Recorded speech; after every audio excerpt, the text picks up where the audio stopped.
여러분께 퀴즈 하나 드리겠습니다. 잘 들어보십시오. 마음과 마음이 만날 때 나는 소리 무엇일까요? 뭉클입니다. 뭉클. 큰 감동이 있을 때 마음이 뭉클하죠.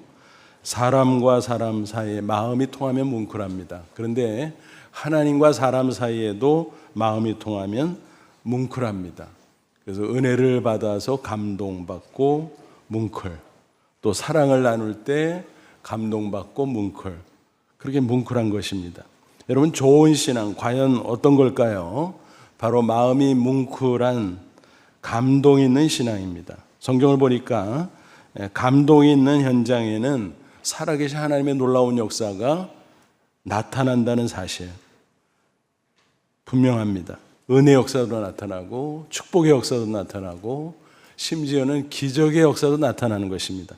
오늘 본문을 보니까 어느 백부장이 등장하지요. 그는 감동의 신앙을 가진 사람이었습니다. 본인도 감동을 받으며 살았겠지만 많은 사람에게 감동을 주었고 심지어는 예수님께도 감동을 드리는 사람이었습니다. 그의 모습을 보면서 이런 생각을 해봤습니다. 야, 나도 백부장처럼 감동을 주는 사람이 돼야 되겠다. 그런 신앙을 가져야 되겠다. 여러분, 우리가 그렇게 할 수 있다면 만점짜리 신앙인이 될 수 있을 것입니다. 그러면 하나님께서 분명히 함께 해주시고 또 축복해 주실 것으로 믿습니다. 그리고 영광을 받으실 것입니다. 아무쪼록 백부장같이 감동의 신앙으로 복되고 아름다운 인생을 살아가는 저와 여러분 다 되시기를 주님의 이름으로 축원합니다. 본문에 등장하는 백부장, 그는 가버나움에 주둔한 로마 군대의 장교였어요. 백부장 잘 아시죠? 병사 100명을 거느리는 지휘관입니다. 요즘 기준으로 생각해서 중대장 이렇게 생각하면 오해입니다. 사실은 대단한 세도가 있습니다. 그 당시 이스라엘은 로마의 식민 통치를 받고 있었잖아요. 그래서 주요 도시마다 로마 군대가 주둔하고 있었어요. 그런 가운데 일개 병사도 거들먹거렸습니다. 그렇다면 백부장 정도라면 그 기세가 얼마나 등등했을까 상상할 수 있겠죠. 실제로 그 당시 로마 군인들은 식민지 백성을 압제했고 능멸하기 일쑤였습니다. 그런데 본문에 나오는 백부장은 전혀 그렇지 않습니다. 그런 믿음의 사람이었기 때문입니다. 어떤 경위로 예수님을 믿게 되는지 잘 모르겠습니다만 보통을 넘어선 감동의 신앙, 이런 신앙의 소유자였던 것입니다. 그런 점에서 우리에게 본이 되죠. 그런 이웃에게 감동을 주고 심지어 예수님께 감동을 주었던 사람, 우리는 그를 그렇게 규정할 수 있습니다. 그는 과연 어떻게 예수님을 믿게 됐을까 추측해 볼 수 있습니다. 본래 이방인이니까 하나님을 몰랐겠죠. 그런데 이스라엘에 주둔하면서 유대인들과 접촉하면서 이런저런 말씀을 들었겠죠. 그런 가운데 야, 이들이 믿는 여호와 하나님이 참 신이구나 깨닫게 됐어요. 그러던 중 예수님이 등장했죠. 그 소문을 전해 들었습니다. 그런데 성경을 읽으면서 들으면서 예수님하고 맞춰보니까 와, 예수님이 예언되었던 하나님의 아들 구주 메시아 맞아 그런 것 같아, 확실해, 뭐 이렇게 됐을 것입니다. 그런 예수님의 말씀도 전해 들었고 행하신 이적에 관한 이야기도 전해 들었고 그러면서 순전한 믿음을 갖게 됐다라고 하는 것입니다. 그런 그에게 어떤 문제가 생겼나요? 그의 종이 병들어 죽어가고 있었습니다. 그게 무슨 큰 문제일까? 그 당시 시대 상황 속에서 사실 별게 아닙니다. 왜냐하면 그 당시 종은 사고 파는 하찮은 존재였습니다. 병들어서 일을 못해? 그러면 간단히 폐기 처분하면 되는 것입니다. 잔인한 일인데 그때는 그렇게 자행되고 있었다라는 것입니다. 하지만 그 백부장은 놀랍게도 그 종을 어떻게 여기고 있습니까? 2절 보세요. 어떤 백부장의 사랑하는 종이 그가 지극히 사랑했다라는 것입니다. 매우 소중한 존재로 여겼다는 것입니다. 그런 종이 병들어 죽게 됐다. 그러니까 남의 문제가 아니라 자기 자신의 문제처럼 대했다라는 것입니다. 그래서 하찮은 그 종을 귀히 여기고 안타까워하면서 그 병을 고쳐주려고 애를 쓰고, 여러분 한번 상상해 보세요. 그 종의 입장에서 어떤 마음이었을까? 그 주인 백부장이 너무너무 고마운 거예요. 눈물겹도록 큰 감동을 받았을 것입니다. 그죠? 근데 안타깝게도 백부장이 그 종의 병을 고쳐주려고 백방으로 힘썼지만 차도가 없었습니다. 걱정이 됐습니다. 그러던 중 예수님이 가버나움에 와 계시다는 소식을 들었습니다. 그래서 예수님 만나면, 예수님이 도와주시면 내 종의 병을 거뜬히 고칠 텐데, 그런 생각이 들어서 유대인 장로들을 예수님께 보냅니다. 아니, 자기가 직접 갈 것이지 자기가 백부장이라고 뭐 뻐기는 거야? 라고 혹시 오해할 수 있겠지만 그것은 전혀 아닙니다. 그럴 만한 충분한 이유가 있었습니다. 그럼 뭔가 하면, 그 당시 유대인들은 식민지 백성임에도 불구하고 이방인들을 엄청 무시했습니다. 로마 백부장, 겉으로는 굽실거릴 수밖에 없었지만 속으로는 아주 무시하는 그런 존재에 불과했습니다. 이처럼 유대인과 이방인이 상종하지 않던 그 당시 문화 속에서 혹시 그가 불쑥 예수님을 찾아가면 누가 되지 않을까? 그런 생각을 했던 것입니다. 그래서 유대인 장로들을 내세웠던 것이에요. 아마 그 장로들과는 평소에 이런저런 관계로 친분을 쌓아두었던 것 같습니다. 장로들은 흔쾌하게 그 부탁을 받고 예수님을 대신 찾아갔어요. 그리고 간절히 기도합니다. 도와주세요. 우리 백부장, 그의 종 아파서 죽어가는데 백부장이 너무 안타까워해요. 예수님 도와주세요. 강청하고 있습니다. 장로들이 그렇게까지 발벗고 나선 이유가 과연 뭘까? 평소에 그들은 백부장을 통해서 큰 감동을 받고 있었을 것입니다. 그래서 그렇게 움직인 거죠. 장로들은 예수님께 와서 백부장에 대해서 소개합니다. 그의 기도 제목으로 간청합니다. 그 모습을 쭉 보면서 예수님도 감동을 받으신 것 같아요. 그래서 흔쾌히 그들과 함께 백부장의 종을 고쳐주려고 떠나시죠. 그런데 도중에 백부장이 보낸 사람들이 길을 가로막더니 됐습니다. 가지 마세요. 굳이 집으로 오시지 말래요. 그 백부장의 전가를 알려드립니다. 왜 그랬을까요? 그렇지 않아도 예수님을 오해하고 유대인들이 핍박하기 시작했는데 혹시 예수님께서 이방인인 자기 집에 다녀가시면 예수님이 핍박을 받지 않을까, 곤란에 처하지 않을까 걱정이 됐던 것입니다. 뿐만이 아니라 가만 생각해 보니까 예수님이 전능하신 하나님의 아들인데 무슨 공간의 제약을 받아? 시간의 제약을 받아? 멀리서도 직접 오지 않으셔도 거기서 말씀하시면 하나님의 놀라운 능력이 나타나는 게 아니야? 그래야 하나님의 아들이지. 맞아. 그렇게 생각했던 것입니다. 그의 이런 면모를 들으면서 보면서 예수님도 큰 감동을 받으셨어요. 9절 보세요. 예수께서 들으시고 그를 놀랍게 여겨 그의 그 모습에 깜짝 놀랐다. 이거는 감동을 받았다는 거예요. 그것도 큰 감동. 돌이켜서 따르는 무리에게 이르시되 내가 너에게 이르노니 이스라엘 중에서도 이만한 믿음을 만나보지 못하였느니라. 이스라엘 유대인들은 뻑이었잖아요. 우리들은 하나님의 선민이야. 우리는 신앙이 좋아 대단해. 근데 너희들 그러지만 이 이방인 백부장만은 못해. 그는 큰 믿음의 사람이구나. 예수님은 감동받고 찬탄을 하셨던 것입니다. 이처럼 백부장은 주변 이웃들에게 감동을 주었습니다. 심지어는 예수님께도 큰 감동을 드렸습니다. 아무쪼록 백부장 같은 감동의 신앙으로 복되고 아름다운 인생을 살아가리라 결단하고 실천하는 저와 여러분 다 되시기를 주님의 이름으로 축원합니다. 그럼 구체적으로 그의 신앙이 어떤 모습이었기에 그런 감동을 줄 수 있었을까 생각해 보죠. 그 모습은 크게 두 가지로 정리됩니다. 첫째는 뭐냐 하면 믿음의 실천이었습니다. 백부장은 믿음의 사람이었잖아요. 그것도 큰 믿음. 근데 그게 내면적인 건데 외적으로 실천되어서 드러났다. 그 모습 때문에 주변의 사람들도 감동받고 또 더 나아가서 예수님도 감동받고 그랬다라는 것입니다. 앞서 말씀드린 대로 하찮은 존재의 종을 극진히 돌봐주잖아요. 하나님을 믿는 성도는 그래야 됩니다. 사람을 대하는 태도가 달라져요. 믿음이 생기면. 왜냐하면 세상 사람들은 자기보다 못한 사람을 무시하잖아요. 학대하잖아요. 갑질하잖아요. 하지만 하나님을 믿는 성도는 주변의 이웃도 자기와 동일하게 하나님의 형상대로 창조함을 받은 존재라는 사실을 확신하거든요. 그래서 존중하는 것입니다. 백부장은 그 당시로서는 그처럼 파격적인 모습을 보여주었습니다. 어떻게 종을 가족 이상으로 돌봐줄 수 있을까? 그거는 그 당시로서는 이해가 안 되는 것이었습니다.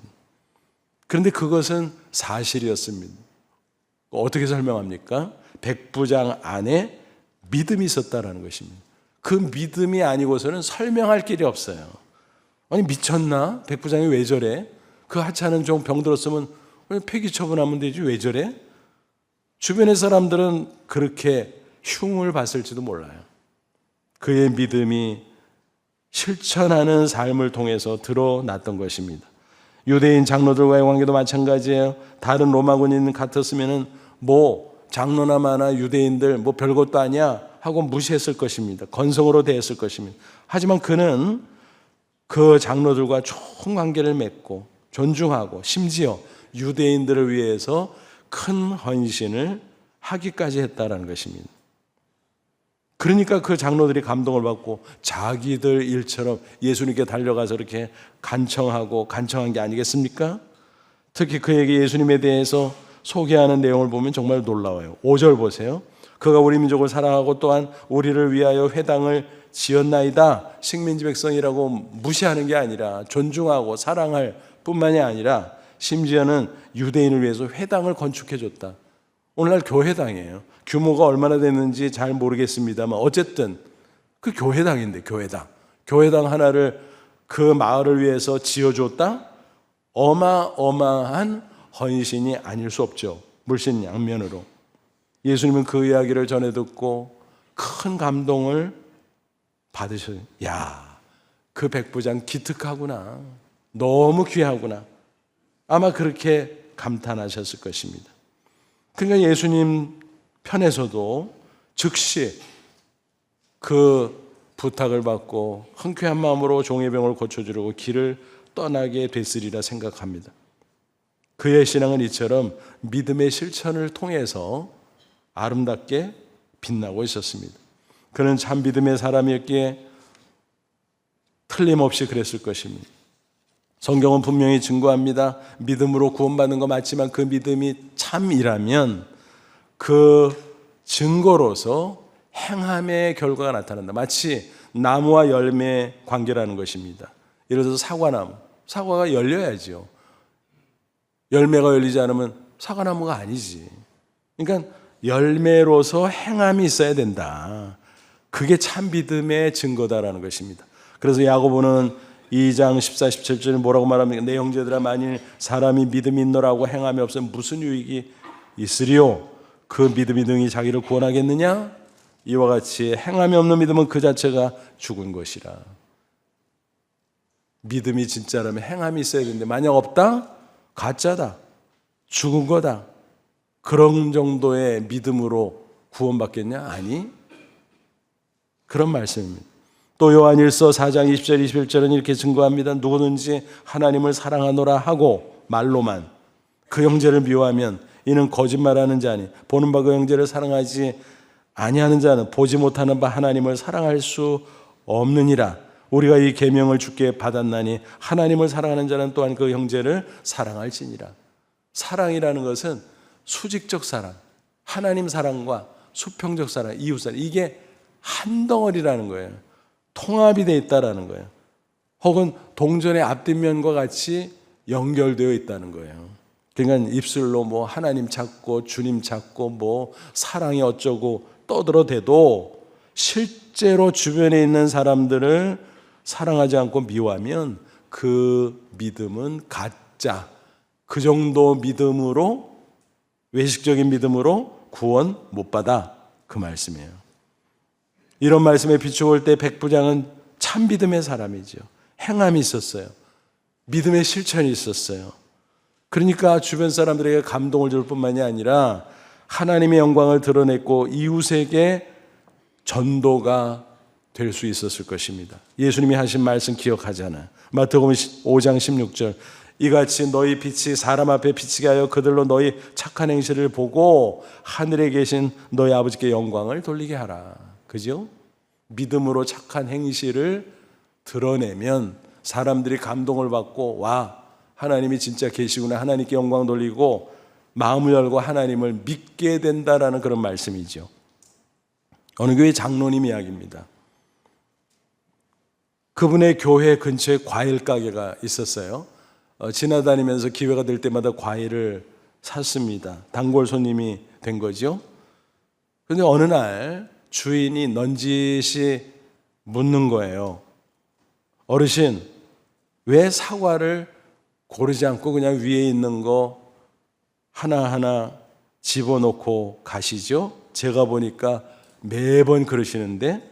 그래서 장로님은 빙그레 웃으면서, 내가 좋은 것만 쏙쏙 골라가면 뒤에 오는 손님에게 미안하잖아요. 그리고 사장님 장사하는데 지장이 있을 것 같아서요. 그 말을 하는데 너무너무 큰 감동을 받았습니다. 야, 이런 분도 있구나. 뭐 별의별 손님이 다 드나들잖아요. 어떤 사람은 뭐 고른다고 뭐 저 안쪽까지 막 다 들춰내서 고르고 또 고르고, 그러다가 떼구르 굴러 떨어지면 본청만청 내버려 두고, 또 어떤 사람은 기껏 그렇게 골라서 사가지고 갔다가 며칠 후에 몇 개 남은 거 들고 와가지고 바꿔달라 그러고, 고약한 손님까지 있는데, 아니 이런 분이 있어? 너무너무 감동을 받아요. 그분을 뵐 때마다 너무너무 마음이 좋은 거예요. 그래서 어느 날 그 장로님이 주인에게 정중하게 말을 건넵니다. 사장님, 제가 한 가지 부탁이 있는데 들어주실 수 있을까요? 뭔데요? 제가 할 수 있으면 얼마든지 해야죠. 사실은 우리 교회에 새생명 축제가 있어요. 그게 뭔데요? 사람들이 모이는 집회인데 신앙생활 잘해서 승리한 분들, 사회적으로도 성공한 분들, 그런 분들이 와가지고요, 예수님을 소개하면서 그래요. 근데 너무 재밌고 또 인생 사는데 지혜를 얻을 수 있어요. 한번 와보시면 어때요? 그러니까 마치 기다렸다. 그런 부탁이야. 제가 할 수 있죠. 제가 꼭 가겠습니다. 그렇게 약속을 했고 마침내 새생명 축제가 열렸을 때 참석을 했습니다. 어떻게 됐을까요? 그 과일 가게 주인은 마음이 이미 활짝 열렸어요. 장로님한테 감동을 받아서. 그러니까 말씀이 들어오죠. 성령께서 또 얼마나 놀랍게 역사하셨겠습니까? 그래서 그 집회를 통해서 예수님을 영접하고 그 후에 그 교회에 착실한 성도가 되었다는 간증입니다. 여러분, 얼마나 아름다운 이야기입니까? 사실은 일상 속에서 일어날 수 있지만 참 믿음의 사람은 실천하는 삶의 모습을 통해서 주위 사람들에게 감동을 줍니다. 또 그걸 내려다보시는 하나님 어떻겠어요? 당연히 감동을 받으시죠. 부디 저와 여러분도 믿음의 실천을 통해서 이웃에게 더 나아가 주님께 감동을 주는 사람이 꼭 될 수 있기를 바랍니다. 둘째로 백부장은 믿음의 기도를 통해서 감동을 주었어요. 예수님이 그의 집을 향해서 가고 있었잖아요. 백부장이 보낸 사람들이 있었잖아요. 어떻게 됐어요? 백부장의 말을 전달하는 장면을 보세요. 6절, 예수께서 함께 가실새 이에 그의 집이 멀지 아니하여 백부장이 벗들을 보내어 이르되 주여 수고하시지 마옵소서, 내 집에 들어오심을 나는 감당하지 못하겠나이다. 앞에서 말씀드렸어요. 굳이 우리 집에 오지 마세요. 말씀으로만 하세요.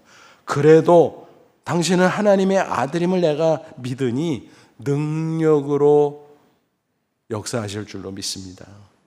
그런 신앙 고백이거든요. 7절 8절 심지어는 자기가 설명해요. 자기가. 그러므로 내가 주께 나가기도 감당하지 못할 줄 알았나이다. 말씀만 하사 내 하인을 낫게 하소서. 내가 가만히 보니까 죄인이고 게다가 이방인인데 내가 감히 주님께 나가고 주님을 뵐 수 있겠습니까? 그냥 말씀만 해주세요. 말씀만. 그러면 내 종이 나을 겁니다.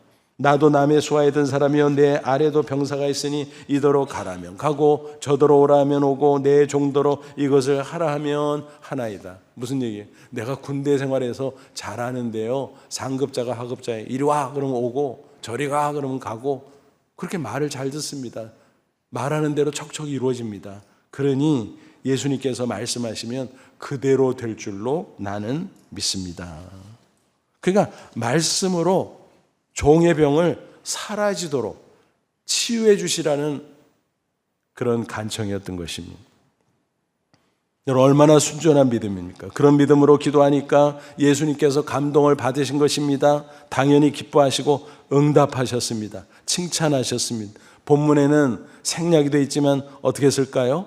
그거 당연히 해야지. 너무 쉬운 거. 말씀으로 선언했을 것입니다. 악한 질병아 백부장의 종에게서 떠나갈지어다. 이랬을 거예요. 그렇게 하고 예수님은 되돌아가셨고 그들은 백부장 집으로 돌아갑니다. 장로들도 또 백부장의 벗들도 가서 보니까요, 놀라운 일이 이미 벌어져 있었어요. 10절 보세요. 보내 어떤 사람들이 집으로 돌아가 보매 종이 이미 나아 있었더라. 언제 나았을까요? 예수님이 그 말씀을 선포할 그 시점에 정확하게 놀라운 치유 역사가 나타났을 것입니다. 죽어가던 종이 멀쩡하게 건강을 회복하고 앉아있는 모습을 보고 그들도 감동받아서 와, 대단하다 대단하다. 야, 예수님께 부탁하는 기도가 이렇게 대단한 거야? 기도의 능력도 체험할 수 있었을 것입니다. 그래서 그 모든 구경하던 또 옆에서 바라보던 사람들은 한결같이 예수님이 하나님의 아들 구주인 것을 믿을 수 있었고 또 기도의 능력도 확인할 수 있었을 것입니다. 그렇습니다. 하나님은요, 예수님은요, 우리가 순전한 믿음으로 확신에 찬 기도를 하면 당연히 감동받으시고 당연히 응답해 주심을 믿으시기 바랍니다. 예수님이 이미 그렇게 해주셨다고 직접 약속하셨어요. 마태복음 21장 22절 너희가 기도할 때 무엇이든지 믿고 구하는 것은 다 받으리라. 믿음으로 기도해라. 순전한 믿음. 그러면 내가 다 줄게. 응답할게. 약속했지? 그리고 히브리서 11장 6절 보면 또 이렇게 증거합니다. 믿음이 없으면 하나님을 기쁘시게 하지 못하나니. 이걸 뒤집어서 말하면 뭐예요? 믿음이 있으면 하나님을 기쁘시게 하나니. 하나님께 나가는 자는 반드시 그가 계신 것, 하나님 살아계셔 능력의 하나님이야, 그걸 믿고 또한 그가 자기 찾는 자들에게 상 주시는, 하나님을 찾는다는 게 기도잖아요. 기도하면 상 준다, 응답해 주신다는 거예요. 그것을 믿어야 할지니라. 그런 순전한 믿음을 가지고 하나님께 나아가면 하나님께서 놀라운 은혜로 응답해 주시겠다라고 말씀하신 것입니다. 성경을 보니까 정말 믿음의 기도로 하나님께 감동을 드리고 놀라운 응답의 역사를 체험했던 인물들이 굉장히 많이 나와요. 구약 성경에도 나오고 신약 성경에 나오고 그 인물들을 쭉 살펴보다 보면 야, 여기도 감동, 저기도 감동, 여기도 뭉클, 저기도 뭉클, 뭉클 소리가 엄청나게 많이 나네. 확인할 수 있습니다. 사무엘상 1장을 보니까 누가 나와요? 한나, 잘 아시잖아요. 불임증 여인. 고대 이스라엘 사회에서 자식이 없으면, 특별히 아들이 없으면 왕따 당해요. 사회적으로 굉장한 따돌림을 당하고 또 멸시를 당합니다. 그러니 한나가 얼마나 슬펐겠어요. 통곡하고 기도합니다. 하나님 도와주세요. 나는 불가능하지만 하나님은 전능한 분인 줄로 믿습니다. 아들을 주십시오. 아들을 주시면 내가 주의 종으로 드리겠습니다. 서원까지 합니다. 그렇게 간절하게 통곡하며 기도하다가 이제 소리도 잦아지고 속으로 간절히 기도하는데 엘리사장이 그 광경 보고 저 여자가 뭐 술 한잔 했나 왜 저래? 영적으로 둔해져 가던 제사장이 오해했던 것입니다. 그래서 술 좀 끊지. 그러니까 한나가 뭐요? 제사장님, 제가 이러이러한 사연으로 지금 통곡하며 기도하다가 이제는 속으로 간절히 기도하고 있는 중이에요. 그러니까 아유 그렇구만, 미안하네. 자네의 기도 하나님께서 들으시기를 축원하네. 축원합니다. 그 말에 한나는 아멘합니다. 기도하고 제사장의 선포에 아멘하고 그리고 집에 가서 더 이상 근심하지 않습니다. 믿음으로 기도했다는 거죠. 여러분, 믿음으로 기도하면요 의심이 없어요. 그냥 기도하고 이루어질 것으로 그냥 받아들이는 거예요. 될까 안 될까 이거 없는 거예요. 어떻게 됩니까? 한나는 때가 되면 잉태하고 출산합니다. 아들을 낳았습니다. 그가 바로 사무엘이죠. 이스라엘 역사상 그 사사시대 말기에 그 어두웠던 시대를 하나님의 찬란한 빛으로 변화시켰던 위대한 하나님의 사람입니다. 믿음의 기도가 이렇게 놀라운 것입니다. 한 30여 년 전 우리 교회에서 사역하던 여전도사님의 간증입니다. 그분은 본래 목사 3호였어요. 근데 일찍이 남편과 사별하고 올망졸망 3남매 떠맡았습니다. 얼마나 힘들었을까요? 그들을 가르치랴, 사역을 하랴. 그 전에 신학을 했던 분이라 사역의 현장으로 나왔던 거죠. 우리 교회에 오기 전에는 너무너무 어려운 시절이 있어가지고 움막 같은데 살았다는 이야기를 들은 적이 있습니다. 우리 교회 오셔서 형편이 나아졌지만 여전히 3남매를 키우는데 얼마나 힘들었을까요? 한창 공부할 때인데 그 어려운 가운데 자식들의 미래가 심히 염려됐을 것입니다. 그래서 새벽 기도회 마치고 개인 기도 시간에 기도하는 거를 이렇게 저절로 들리니까 들어보면 사역을 위해서도 기도하지만 3남매를 위해서 기도하는데 이름을 불러가면서 기도하는데 기도 내용도 별로 없어요. 사실은 아버지 우리 아무개 도와주세요. 책임져 주세요. 믿습니다. 그냥 울면서 그렇게 기도하는 거예요. 근데 어떤 때는 너무 우니까 솔직히 주변의 성도들에게 방해될까 봐 제가 마음이 좀 불편한 적도 있었습니다. 그러나 눈물로 기도하는 그 기도 하나님은 감동을 받으셨어요. 저도 나중에는 그래, 저 전도사님은 기도의 사람이구나, 하나님이 귀히 보시는구나 깨닫게 됐습니다. 그러면서 세월이 흘렀는데 놀라운 일들이 하나씩 벌어졌어요. 자녀들이요 좋은 대학에 차례차례 쑥쑥 들어가는 거예요. 딸은 음대를 들어가더라고. 음대 그냥 들어가는 거 아니잖아요. 레슨도 해야 되고 얼마나 힘든 과정이 있는데 들어가더라고요. 그래서 와 신기하네. 그러더니 또 한참 지나서 어떤 일이 벌어지는 거 하면 시댁 문중에서 땅을 찾았대. 그렇다고 유산 분배한다고 가져가래. 그래가지고 그걸 받아가지고 교회 근처 아파트를 샀더니 그 다음에 어떻게 됐는지 아시죠? 그리고 또 세월이 흘러갔습니다. 미국의 한인교회 연결이 돼서 사역자로 청빙받아서 미국 이민을 떠나게 됐습니다. 일부는 한국에 있고 일부는 같이 가고 자녀들을 그렇게 이렇게 이끌었는데 큰아들은 한국에서 의대 교수하다가 나중에 들으니까 미국의 대학에 의대 교수로 갔다고 그래요. 또 막내 아들은 목사가 됐다 그래요. 또 딸은 음악 활동을 하면서 한편 엄마와 사업을 했다 그래요. 그러던 중 제가 글쎄요 한 십몇 년 전인가 얼마인가 정확한 연도는 모르겠는데 미국을 갔을 때 연락이 닿아서 전도사님의 사업장을 방문하게 됐습니다. LA의 헐리우드 근처 기념품 가게였어요. 들어가 보니까 널찍해요. 와 크다. 그래서 아이고 전도사님 성공하셨네. 그러니까 웃으시더라고요. 목사님 사업체 다른 곳에 또 한 군데 있어요. 그러면서 쫙 설명하는데 와 진짜 전도사님 돈 많이 벌었네.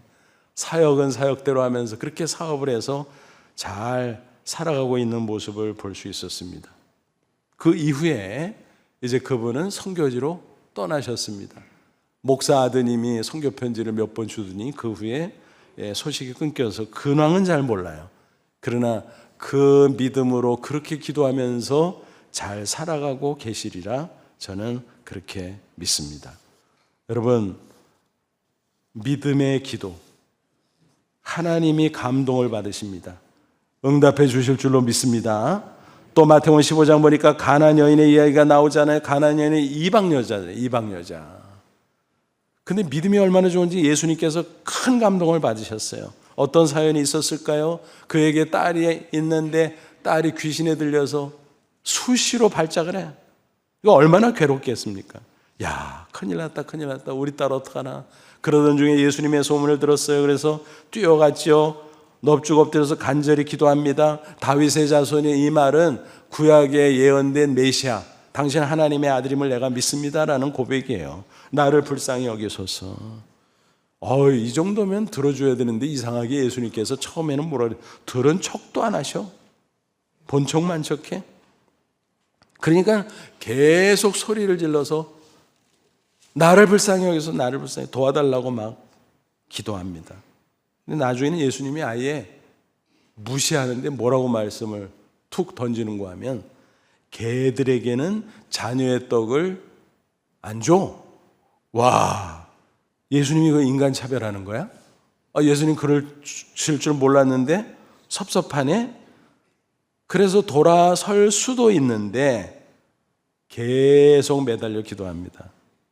여러분, 예수님이 진짜 인간 차별해서 그런 말씀을 던지셨을까요? 아니요. 나중에 보니까 의도적이었어. 하나는 그 여인의 믿음을 달아보기 위해서 이 정도 얘기해도 끝까지 매달려 기도할까? 그 정도 믿음을 갖고 있을까? 그러겠지 싶어서 그렇게 말씀을 던진 것이고, 또 옆에 제자들이 있잖아요. 구경하는 유대인들이 있잖아요. 그들이 평소에 이방인들 무시하잖아요. 실제로 개들이라고 표현하곤 했거든요. 그러니까 그들이 쓰는 표현을 그대로 함으로써 그들을 간접적으로 책망하신 거예요. 봐라, 니네들이 무시하는 이방인인데 믿음이 얼마나 좋은가 봐라, 봐. 그렇게 해서 의도적으로 그렇게 말씀하신 것입니다. 그 말씀을 들은 그 여인의 반응이 어떻다고요? 야, 대단해요, 대단해. 좋아요. 개라도 좋고 뭐라도 좋고, 개들도 주인의 밥상에서 떨어지는 부스러기 음식 찌꺼기 먹고 살던데 음식 부스러기라도 주세요. 은혜 부스러기라도 주세요. 그러면 충분해요. 그러면 우리 딸 고치고도 남아요. 이러고 계속 간청하는 거예요. 그게 예수님께서 그제야 말씀하신 큰 감동을 받으시고 뭐라 그랬어요? 마태복음 15장 28절 이에 예수께서 대답하였을 때 여자여 내 믿음이 크도다 내 소원대로 되리라 하시니 그때로부터 그 딸이 나으니라. 그 믿음을 칭찬하시고 그 믿음에 감동을 받으시고 응답해 주셨다라는 것입니다. 그래서 그 딸이 치유받고 온전해졌다라고 하는 놀라운 이야기입니다. 그렇습니다. 아무리 암담한 상황에 처해도 믿음으로 담대히 하나님 앞에 기도하면 하나님 감동받으세요? 응답하세요? 그러므로 어떤 처지에서도 믿음을 잃지 말고 기도를 놓치지 말고 승리하시기를 축원합니다. 경상남도 거차에 가면 기독교 명문 거창고등학교가 있죠. 3대 교장을 지내신 고 전영창 교장 선생님의 간증입니다. 그분은 해방 후 1947년 한국인 최초로 정식 유학 비자를 갖고 미국으로 유학을 떠났던 분입니다. 그 전에 일제강점기에는 선교사의 도움으로 일본 유학을 가기도 했어요. 근데 그곳에 가서 독립운동하다가 붙들려 가지고 투옥되고 고초를 겪었습니다. 그러던 중 해방이 됐어요. 이제 좀 배운 분이니까 미군 통역관으로 이제 일을 하게 됐는데 그게 연결점이 돼서 미국 유학을 떠나게 됐다라는 것입니다. 웨스트민스터 신학교에서 공부를 하게 됐고 이제 그 후에 학교를 옮겨서 웨스턴 신학교로 전학 가서 이제 열심히 공부하는 가운데 마지막 학기 공부를 하고 있었어요. 그런데 6.25가 발발한 거예요. 6.25가. 속속 들어오는 소식을 들으니까 너무너무 기가 막힌 거예요. 야, 우리나라가 전쟁이 났다고? 피난민들이 내려가고 있다고? 군인들도 후퇴하고 있다고? 야, 큰일 났다, 큰일 났다. 소식이 계속 그런 부정적인 말로 들어오는 거예요. 그래서 귀국을 결단합니다. 야, 내가 공부한다고 일부 일쓸 게 아니지. 내 조국으로 돌아가서 나도 뭔가를 해야지. 그래서 교수들에게 얘기를 했더니 막 깜짝 놀라서 만류하는 거예요. 자네 혼자서 간다고 뭐가 되나? 차라리 지금 열심히 공부하고 후위를 도모해야지. 그러니까 안 된다고, 나 당장 간다고. 아유, 그러면은 2주에 졸업시험 있으니까 졸업식 참석 못해도 학위 줄 테니까 그 시험이라도 보고 떠나. 그러니까 지금 이 판국에 무슨 졸업시험이 대수입니까? 학위가 대수입니까? 우리 조국이 그렇게 위기에 처했는데 난 갑니다. 그러니까 도저히 만류할 수 없으니까 학장과 교수들이 그를 불러놓고 졸업시험 면제, 학위 줄게. 그리고 학장실에서 약식 졸업식을 거행했다는 이야기가 있습니다.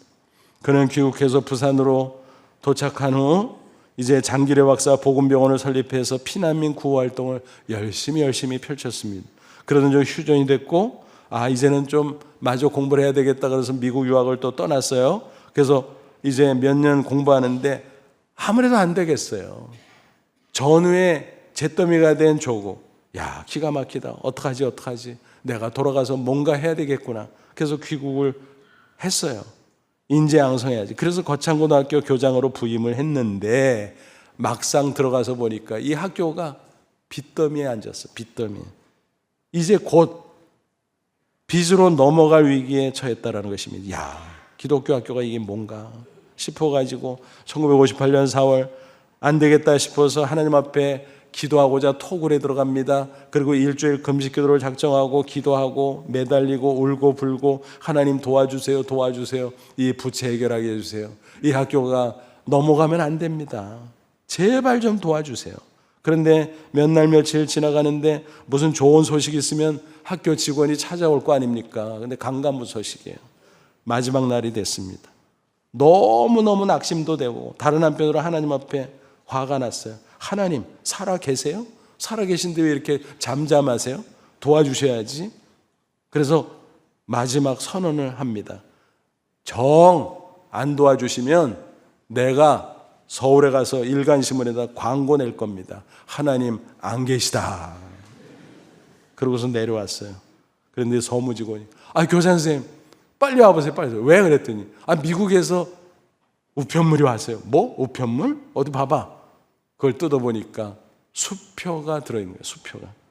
와, 자기가 직접 알지도 못하는 재미교포 조우복 성도라는 분이 보냈는데 액수를 보니까 2,050달러. 이게 그거라고 오해하지 마세요. 그때는 거액입니다. 거액. 지금하고 화폐 가치가 다르니까 거액이었어요. 그 돈을 어떻게 만져? 그게 온 거예요. 그게. 그래서 부채를 싹 갚고 학교를 건져낼 수 있었다는 것입니다. 그 외에도 숱한 어려움이 있었지요. 그러나 그때마다 기도하고 극복하고 기도하고 해결하고 그래서 마침내 명문 고로 기독 학교로 우뚝 세울 수 있었다라는 아름다운 간증입니다. 여러분 이런 이야기를 들으면 그렇구나. 믿음의 기도, 담대한 기도, 간절한 기도 하나님이 감동받으신다, 기뻐하신다, 반드시 응답하신다. 그러므로 부디 어떤 상황에서도 낙심치 말고 믿음으로 기도함으로 하나님을 감동시키고 응답받고 승리하시기를 축원합니다.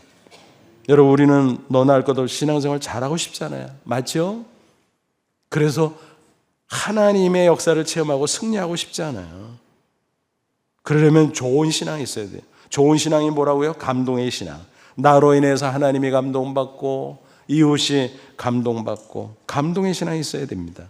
우리에게 믿음의 실천이 있을 때 그리고 믿음의 기도가 있을 때 감동의 역사가 나타나는 것입니다. 아무쪼록 백부장 같은 감동의 신앙으로 하나님과 이웃을 기쁘게 함으로 놀라운 하나님의 역사를 체험하고 계속해서 승리의 삶을 이어가는 저와 여러분 되시기를 주님의 이름으로 축원합니다. 기도하겠습니다. 이 말씀 붙잡고 기도하자. 하나님, 그렇습니다. 백부장의 그 놀라운 감동의 신앙 나도 갖길 원합니다. 말씀과 기도 가운데 믿음을 키우고 믿음을 실천하고 그 믿음으로 순전하게 기도하고 그래서 살아계신 하나님의 놀라운 역사를 체험하는 승리자가 되게 하옵소서. 나로 인하여 복음의 문, 전도의 문이 활짝활짝 열리게 하옵소서. 우리 다 같이 간절한 마음으로 기도합니다. 하나님 아버지 은혜와 상을 진심으로 감사합니다. 이 시간 주의 말씀으로 권고하시고 깨우쳐 주시니 감사합니다.